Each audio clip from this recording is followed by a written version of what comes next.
Postmortem. यह कहानी 35 साल के राजीव की है। राजीव एक सर्जन था और वो पिछले कुछ सालों से पोस्टमार्टम करने के लिए अपने शहर में काफी मशहूर हो गया था।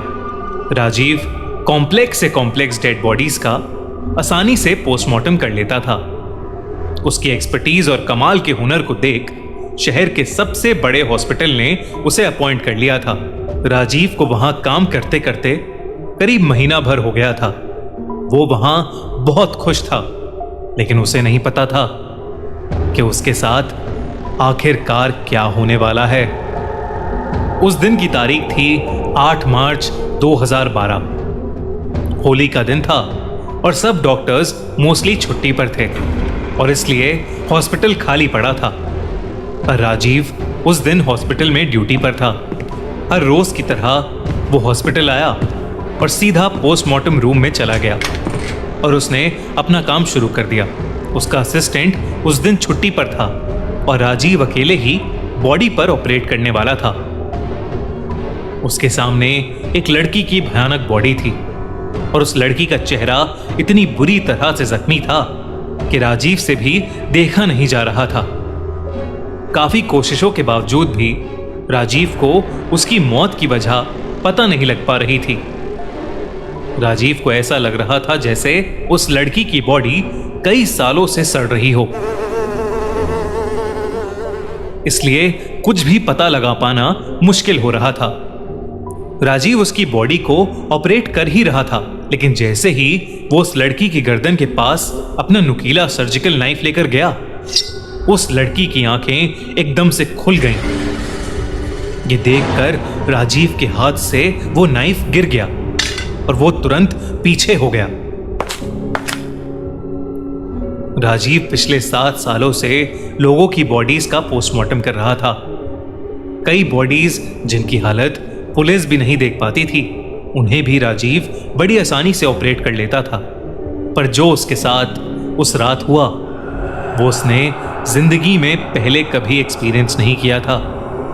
कुछ दूर खड़े होकर वो बस उसकी बॉडी को घबरा कर देख रहा था। उस लड़की की आंखें अब बंद थीं और वो बॉडी एक लाश की तरह बस वहां पड़ी हुई थी। राजीव को लगा कि मरा हुआ इंसान कैसे अपनी आंखें खोल सकता है, तो उसने सोचा कि शायद ये उसका वहम होगा और उसने आगे जाकर फिर से अपना सर्जिकल नाइफ उठा लिया। राजीव ने उस लड़की की गर्दन में चाकू का ब्लेड घुसाया और उसकी खाल को गर्दन से नीचे चीरने लगा। लेकिन ऐसा करते ही उस लड़की की आंखें फिर एक बार खुलीं और दाईं से बाईं ओर घूमने लगीं। देखते ही देखते उस लड़की की आंखों का रंग गायब हो गया और उसकी दोनों आंखें बिल्कुल सफेद पड़ गईं। इसके बाद उस लड़की के हाथों की उंगलियां और दोनों पैर जोर से हिलने लगे। ये सब देखकर राजीव बहुत ज्यादा डर गया और वो उस बॉडी से दूर हो गया। काफी देर तक उस बॉडी में कोई मूवमेंट नहीं हुई। बॉडी चेक करने पर उसकी कोई पल्स नहीं थी और ना ही उसका दिल धड़क रहा था। लेकिन फिर क्यों उसकी बॉडी मूवमेंट दिखा रही थी? एक साइंटिस्ट होने की वजह से राजीव अपने साथ हो रही घटनाओं की मेडिकल एक्सप्लेनेशन खोज रहा था।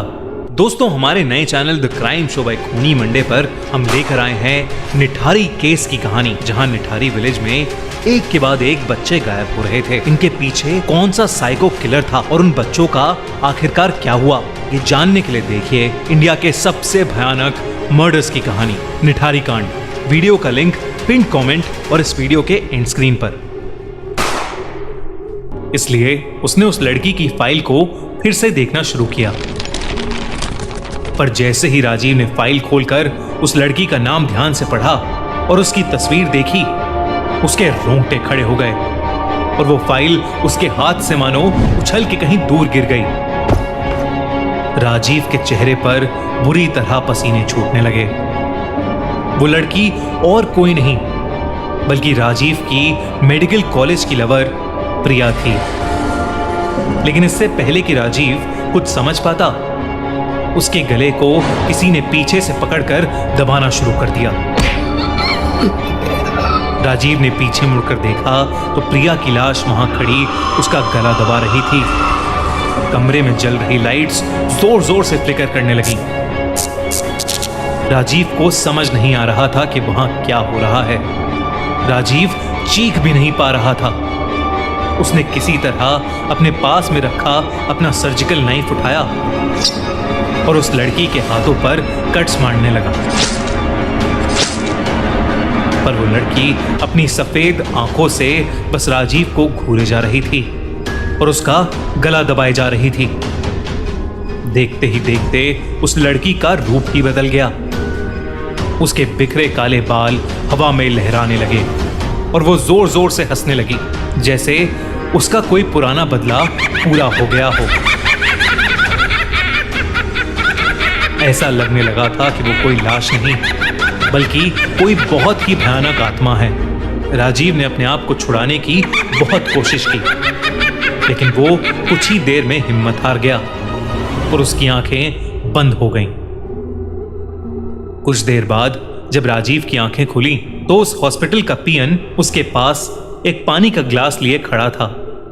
उस पोस्टमार्टम रूम में अब किसी लड़की की बॉडी नहीं थी और उस पीएन ने बताया कि कोई भी बॉडी उस पोस्टमार्टम रूम में उस दिन नहीं भेजी गई थी।